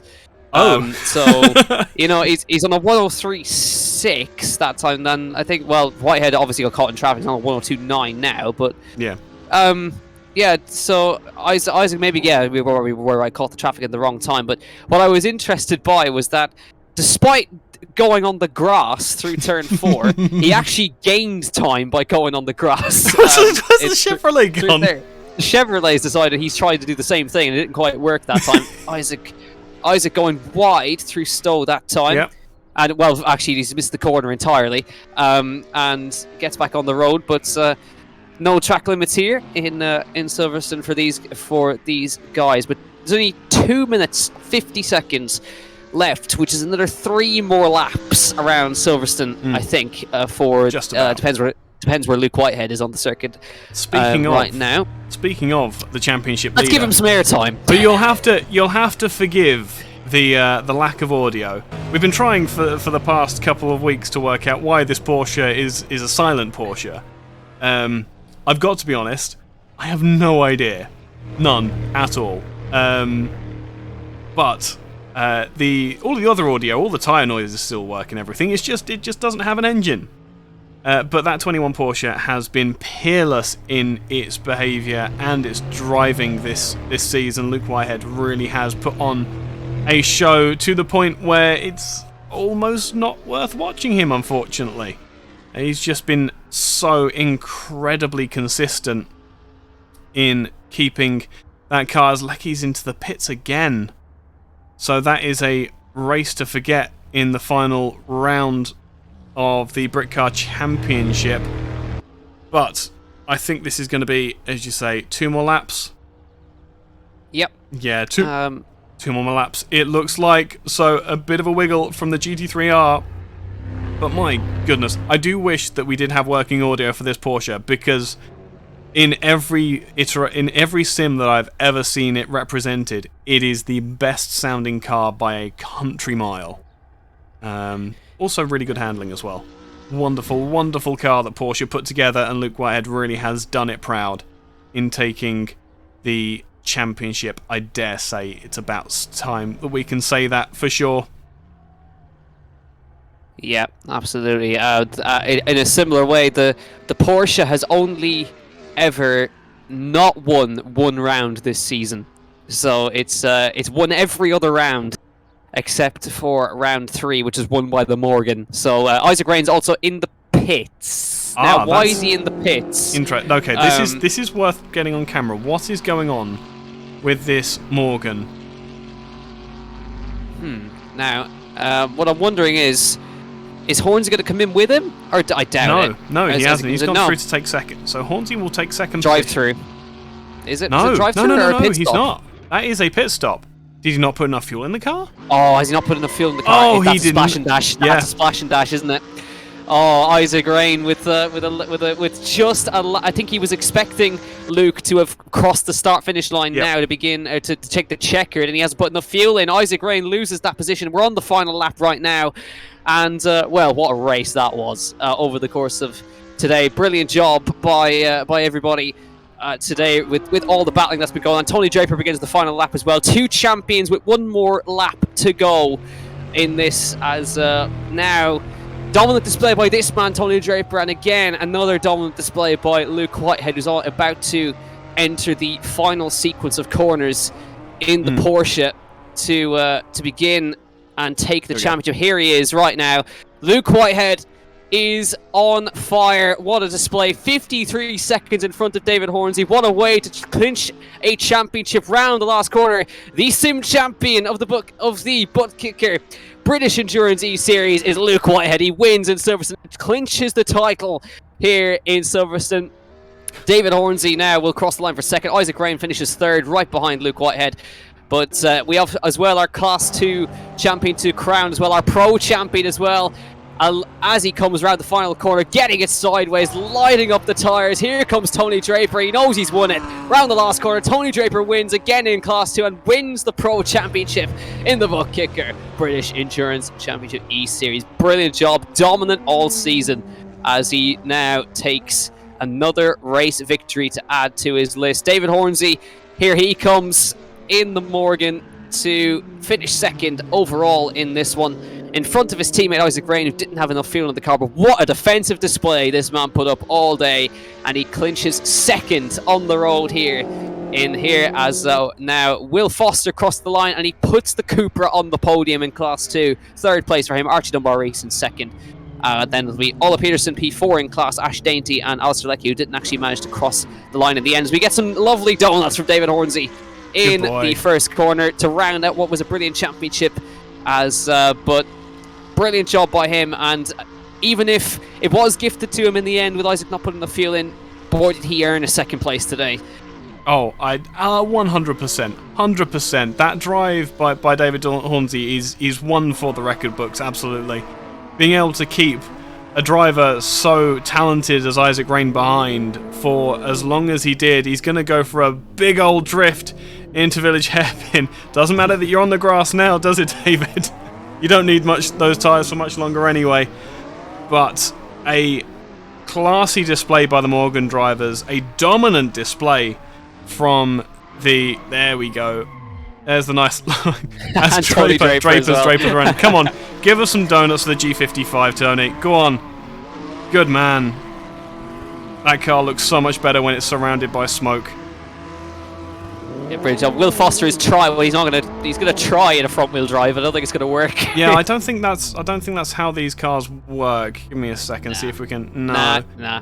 He was just trying to drift. That's what he was doing there. Yeah, beautiful screenshot. Morgan in the background, Say in the front, and there is nothing else left to say other than let's go and get some of our drivers. Hopefully they'll come and say hi to us, because it would be a really nice way to finish out the championship. I might have to just drag them down from where they are at. I would probably wait to... Yes. Here they come now. Here they come. Here they come. First into the combox, and possibly the least viewed car on the race tonight. Luke Whitehead, congratulations on the race win, and congratulations on a championship well won. Thank you. I'm really happy with that one. Really happy. Only really happy. Only really happy, yeah. Only a little bit. Oh, I can't really believe that race happened. I mean, I had a couple of close shaves, but it was really chilled. I was actually shocked. I mean, I came into it, and this is the first round I've actually taken the time to develop a setup. I've been going in on sort of the AC default up until this round, and I finally played around with some settings, and it just felt effortless. Like, the car was just... everything that I wanted to do, the car, was able to handle it. It was really nice. The first time really this season that it's felt that good. I mean, it felt really good at Brands, but today it just felt on another level. There was no real issues at all with the car. So very happy with how it all went. Couldn't really have gone any better. Yeah, well, Jack and I were actually saying at the start of the race that the Morgans needed to make hay during the early part of the race, otherwise there was no way they were going to catch that Porsche. you made complete fools of the commentators tonight because there was never a point where that Porsche wasn't a genuine step above in performance. And say what you will about engine being in the wrong place, but there is 70 years of development that's gone into that chassis, and Porsche have been working constantly to make that Porsche the best that it can be. You really did put on a brilliant show tonight, and it's been incredible to watch the amount that I've been able to. The showing that you've been putting together with that GT3R. Yeah, as you said, the Porsche is insane. I mean, I drive the Porsche every opportunity I get, even in Assetto Corsa Competizione, even in the main game. I drive Porsche. I've always been a single-seater driver. I was in go-karts in real life for a few years, and I did a bit of F4 testing, and that was all rear-engined. So I kind of know how, I'm quite tuned in to how the rear-engine stuff goes. But yeah, I didn't really expect to have the pace that I had. Obviously, it's a very, very basic track with, not a huge number of corners. But, the Porsche, obviously, with its rear engine, the rotation and the low-speed stuff is just unmatched. I think I showed that at the start, through Sector 3 particularly. Just going through Club, we just gained 4/10 every single lap. And even in Sector 1, the corner onto the back straight, we were just gaining like half a second, 4/10, maybe even more, just in that corner alone. So the car really is awesome. So I'm really happy I chose it. That's for sure. No, 100%. And in reality, it's a bit of a shame that we didn't have. It's a bit of a shame that you didn't have more competition. I wouldn't say that. I liked it. You wouldn't. I mean, it's difficult because the car is obviously really strong, and I obviously suited the car very much. But I don't know how the Morgan would have been. I mean, I've driven it a couple of times. Obviously, did the balance of performance for Alton Park, which unfortunately didn't happen. I'm really gutted that didn't happen because the car seemed very, very matched up there. And I really liked the Morgan driving around there. So I don't really know how the other cars would feel. But yeah, as you said, it would have been nice to see the Pragas, turn up. I think they would have been in another league because that car is just insane. It would have been nice to see some of the other cars as well, but it is what it is. I think next season will be even bigger. I don't know what the plans are for the series. I don't know whether they're making, what they're going to be doing. I think they're looking to make some changes and make it bigger and better, which would be awesome. Really, really awesome to see. So yeah, I'm looking forward to what's ahead for sure. Yep, you're not alone in that whatsoever, Luke. There is nothing else to say, really. Congratulations, you are champion. Thank you very much. It's been a pleasure. Take that to bed with you, and hopefully we'll see you next season to come and defend that championship. I certainly hope so. I thoroughly enjoyed this one. It's been the most enjoyed series I've done in a while, so that really just shows. But yeah, thanks as well to the organisers. Britcar in coalition with PPR. They've done an awesome job with the series. I think just having the mix, the format that Britcar has, it makes it really unique and really, really enjoyable. I think that was definitely something that I was a little bit confused at to begin with, but once I got to grips with it, it was really, really cool to see the sort of dynamic, obviously, with the real and sim, series being separate, and obviously Class 1 and Class 2 being joint. That was a very strange sort of thing for me, but I really enjoyed the format. Also, a massive thank you to you guys, the commentators, obviously Brian and I think Kevin Curbsy isn't here this week, but they've been awesome as well as you two guys. So it's just been awesome. So hopefully I'll be joining you guys again next season. I'm very much looking forward to what you guys have planned. No, that would be incredible to have you back. It really would. We'll see you next time out. Jack, did you have any questions or? Nope, just go celebrate. There we go. There we go. Get some drinks. Yes, go and have yourself and drink, my friend. Go and have yourself a drink, and we'll see you next time.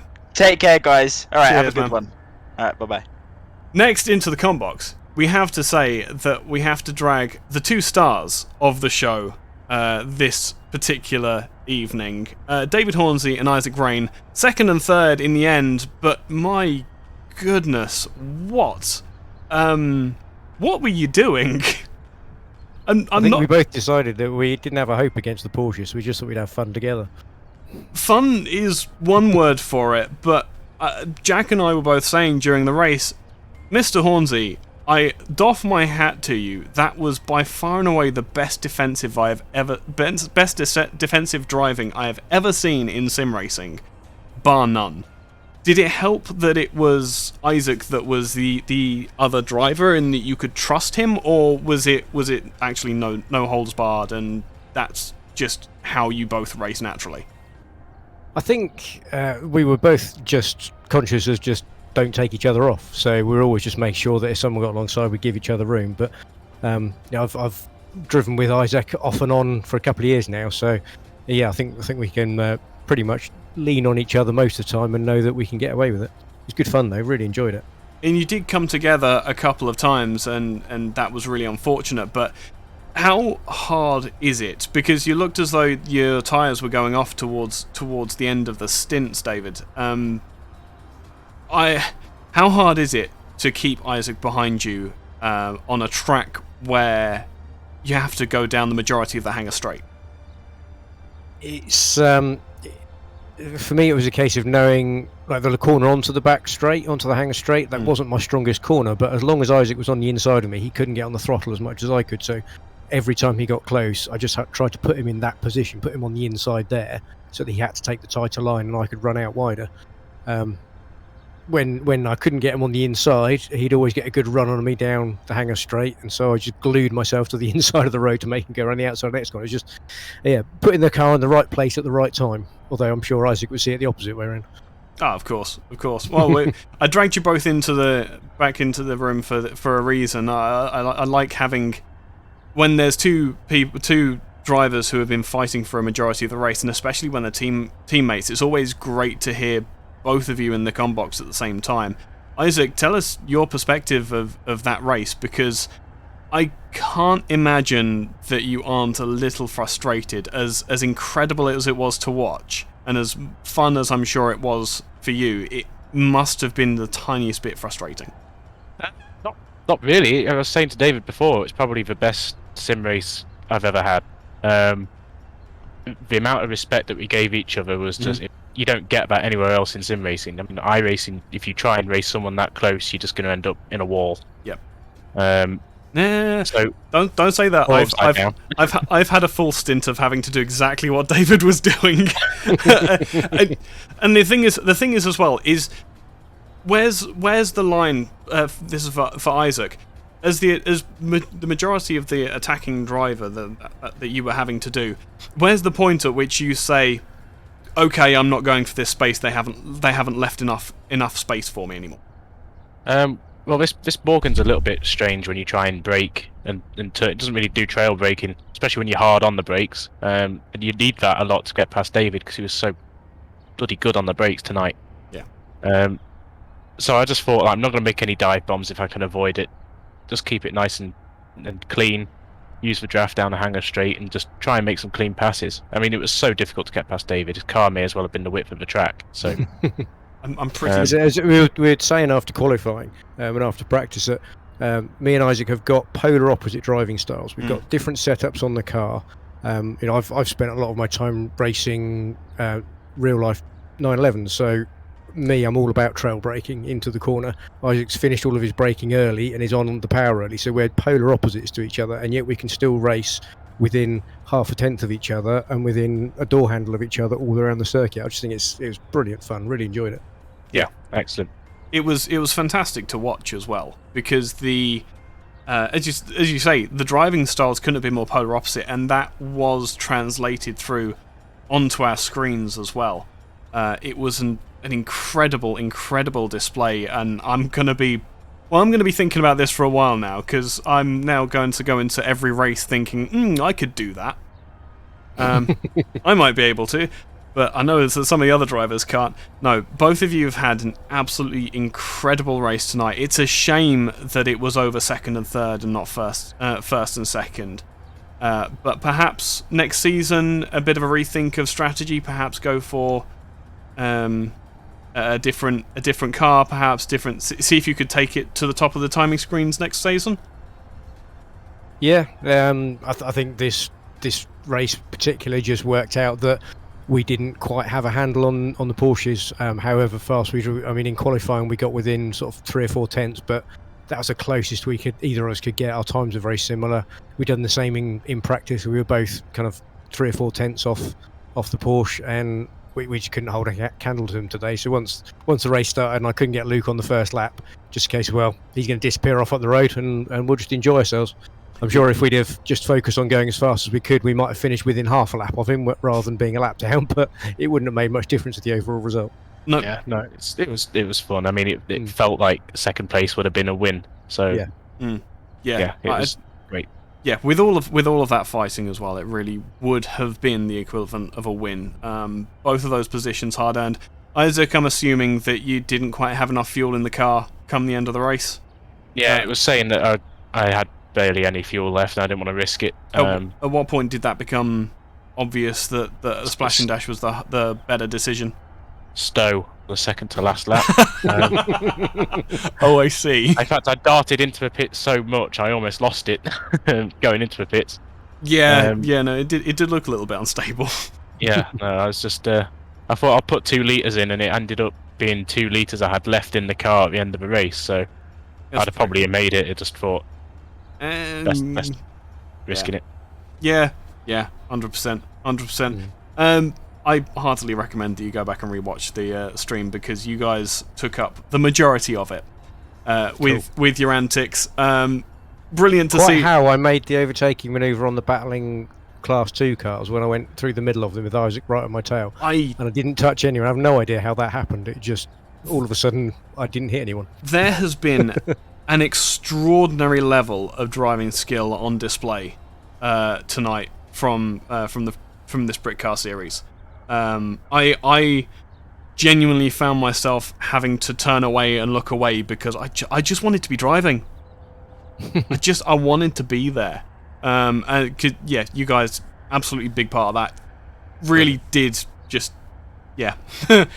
you made this race tonight. It was so glad good. we could entertain even if we didn't bring home the win. Yeah, fantastic. Yeah, 100%. You guys have a lovely evening. Thanks. And hopefully we'll see you come back for next season. Yeah, brilliant. Yeah, you too. And Merry Christmas to you, and thank you for the commentary. Yes. Brilliant all season. Yes. Merry Christmas to you both. You and everybody else. So. Yeah, of course. Fantastic. No, we'll pass all of those on. Don't worry at all. And we'll catch you guys next time. Brilliant. Right. Thanks. Yeah. Oop. There we go. Next into, and that is all of the C1 drivers. The next man we have to drag into the room is a certain Mr. Tony Draper, who, in addition to Luke Whitehead, didn't really have too much camera time because that Ginetta was ever so slightly untouchable tonight, as it has been the majority of the season, Tony. Yeah, it's a beast of a car, isn't it? Yeah, it's just as well I wasn't on camera much because I was all over the shop.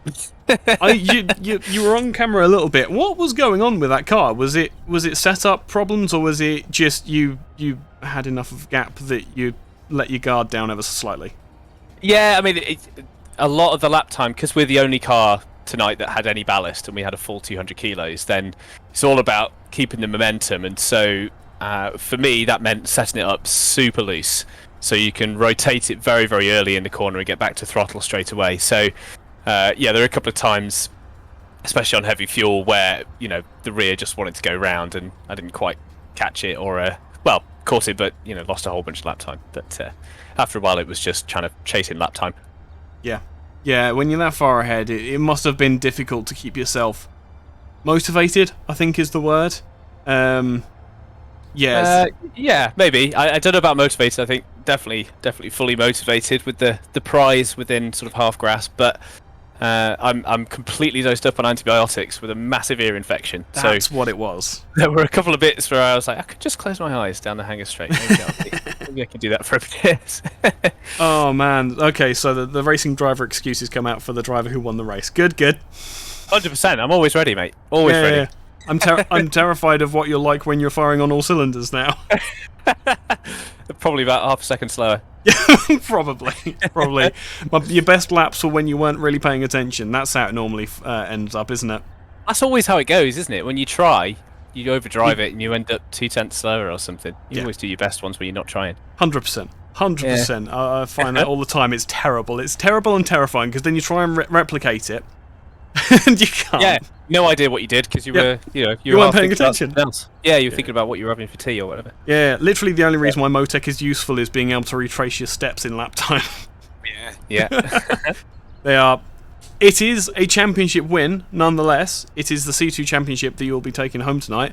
Hard fought for, hard won, and an preeminent display tonight of what has led you to this point where you could have basically missed this round of the championship and you still would have probably won it. Yeah, I suppose that's true, but I think, we're all racers. We all want to get on track and have any opportunity to race our rivals and come out on top. So I really did think for a little while there that Archie was going to be pushing me around the first few laps and probably have a couple of goes. So I was disappointed to see him loop it halfway through lap 2 because I thought we were going to have a pretty good battle there. But yeah, I think, I'm still happy to close out the championship and come and do a race tonight. It was a brilliant time. Awesome. Tony Draper, champion of C2. Hopefully we'll see you back next season to defend your championship win. I would absolutely love to. Yep, I'll be here if I'm allowed. And if I might, I'm going to just do a quick shout out to say a huge thank you to my sponsor, Century Sim Racing, who always have my back and who always make sure that I've got good setups and good people behind me. So to Jim, Andy and Andy at Century Sim Racing, thank you, boys. There we go. Tony Draper, it's been wonderful to have you on track, and we will see you next time. Can't wait. See you then. Awesome. Next into the box, we will bring the man who has worked hardest, I think it's fair to say, through the course of this race. Going from last in the C2 field to second is an achievement in itself. Yeah, I mean, it was an incredible race, and I think one thing that was good about it is I started at Silverstone on a recovery drive, and I ended it at Silverstone on a recovery drive. So yeah, I mean, it's been a great season. I just want to say a big thank you to everybody at Britcar for organising this. I've absolutely loved every single second of it. And yeah, to be around down and go up to third in the championship, it's been really good. And yeah, I'm really happy with the result. No, absolutely astounding, and it has been a definite display of driving from yourself, especially getting past the Porsche and the Cupra, not the Seat, in the latter stages of the race. How confident did you feel in the G55 as you were coming up to take those two cars? Yeah, I mean, I think it was probably said in the commentary, but I was feeling very confident. I looked at the gap and I realised if I just go for it, he's not gonna hit me off. So I just thought it's all or nothing. I can't really go more downhill, so I thought I'll just send it. And yeah, I'm really confused because I managed to I was gaining on the other drivers very quickly. So when I saw P2, I thought it was kind of unbelievable that I was able to recover because I went forwards to P4, spun again. Then my wheel disconnected, losing about 25 seconds or so, and yeah, it was a great race, and I think I love the recovery drive. It's much better to have a recovery drive and get to P2 than rather just sticking in P2 for the whole thing. Yep, definitely way more interesting. Yeah. If we get the privilege of having a season 2, you're going to be back for that? Oh, definitely. I've loved it so much. I really want to come back for another season. Hopefully, I'll be able to do the full season. Hopefully, battle for the championship this time. It would be incredible to have you, Archie. An absolutely astonishing display of skill and overtaking prowess tonight. Really, just incredible to watch that drive from the back of the field through the rest of the competition to take back second for this final round. Archie, you have a lovely evening. Is there anything you want to say before we let you go? I just want to say thank you to every single person here. It's been incredible, and I hope you all have a very good Christmas and stay safe. There we go. Archie Dunbar-Rees takes home second in the race tonight, followed fairly closely by a certain Will Foster, who has the only front-wheel drive car in the field, and at times was running, for the majority of the race in fact, was running second position. What was that like for you, Will? Oh, I think you might not be there. I do believe Will might be AFK. A given just... Oh, no. I can see your voice. I can't hear you, mate. So I don't know. Just give Discord a quick Control R. See if it's just the microphone see if the audio is just bugged a little bit. We'll give Will a second to try and sort his audio out.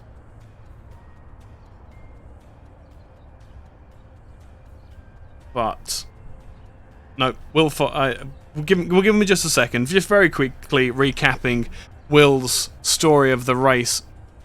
Started in third or fourth position, not really getting that one lap pace out of the Cupra, but by the time the initial couple of laps had rolled around, he found himself in second position and fighting for third with all of the very early issues.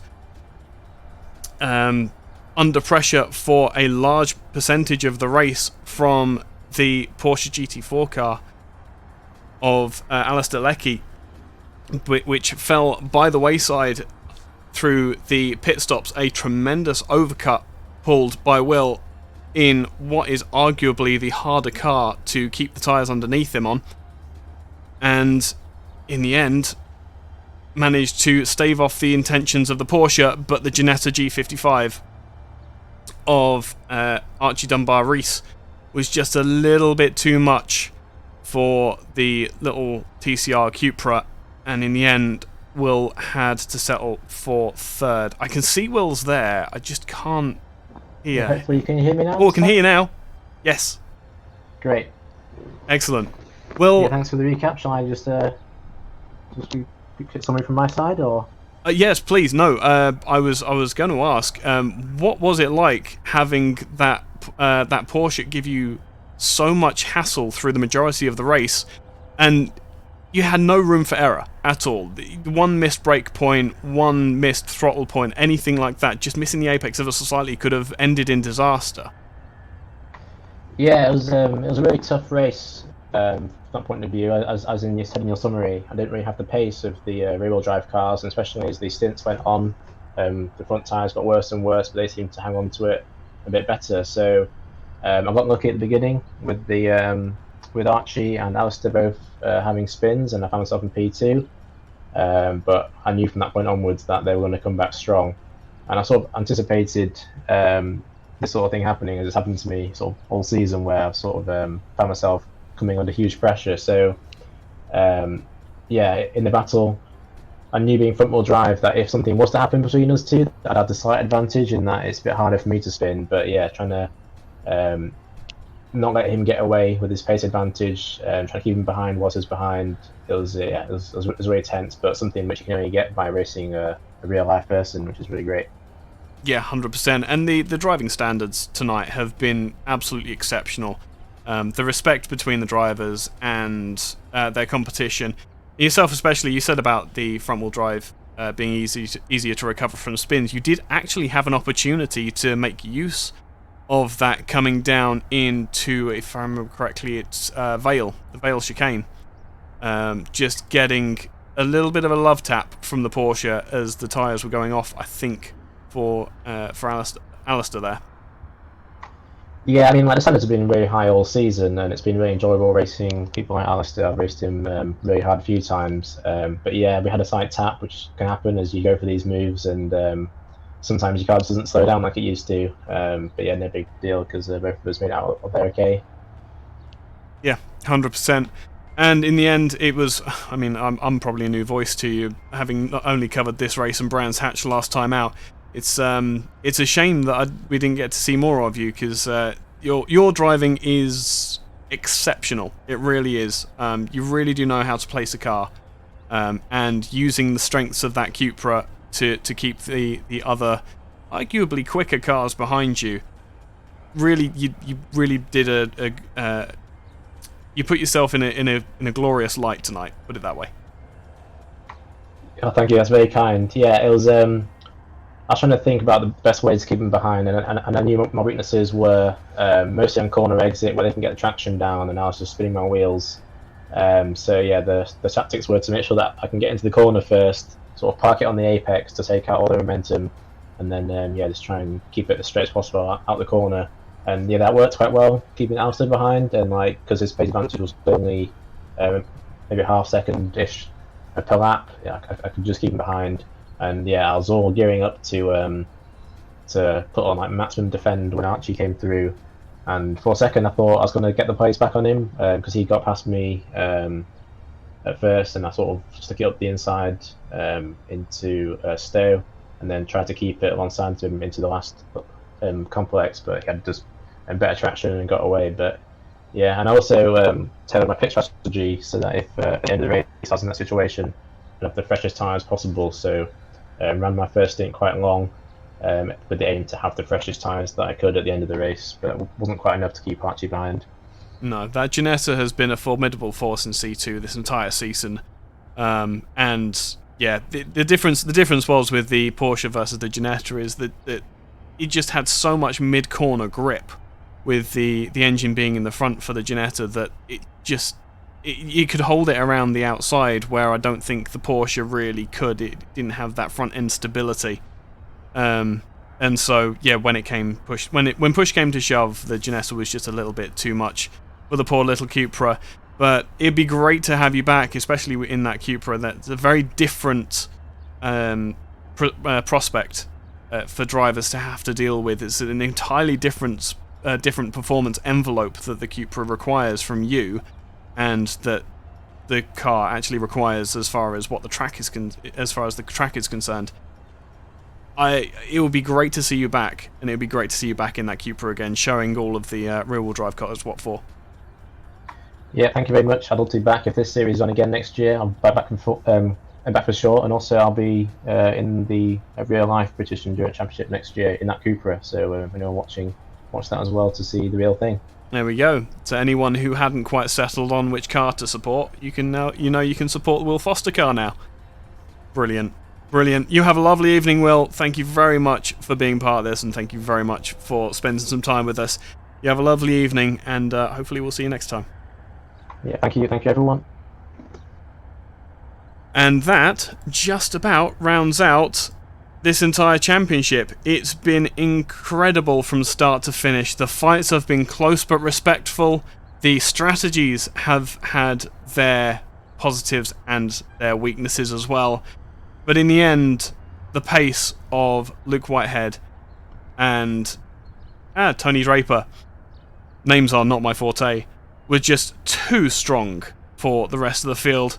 Jack Canaan, your thoughts as we wrap up this championship?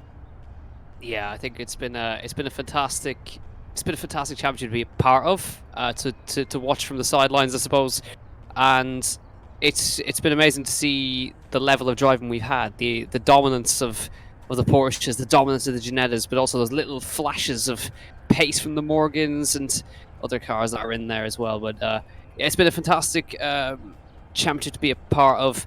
And I think we'll take this moment as well to say a big thank you to everyone who's been behind the scenes organising this. Of course, they didn't mention it, but David Hornsey, Isaac Rain, massive effort put in by them to put this together as well. The guys at PPR as well, James Warren and Cody Pride as well, who did a lot of work behind the scenes putting this all together. And it's been a pleasure, my own pleasure, to be a part of this as well. From the commentary, so thanks to them for all their hard work and putting this together as well. I can only echo that. When they're all said and done, this has been the Butt Kicker Brit Car Esports Championship, but with PPR included. My name is Ben Sky. I've been joined tonight by Jack Canaan, by far and away the more knowledgeable on this particular series. I take no shame in that whatsoever. We have missed the voice of Kevin Urbany over the past couple of rounds, but hopefully we will have him back for next season. Ladies and gentlemen, it's been incredible. and we will see you all next time. A very good evening from us in the comm box, and we'll see you next time.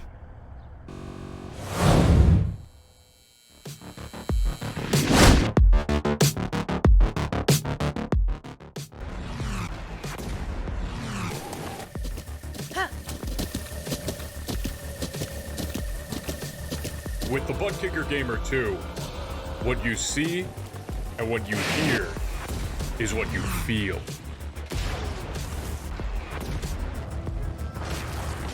Butt Kicker. The future is feeling.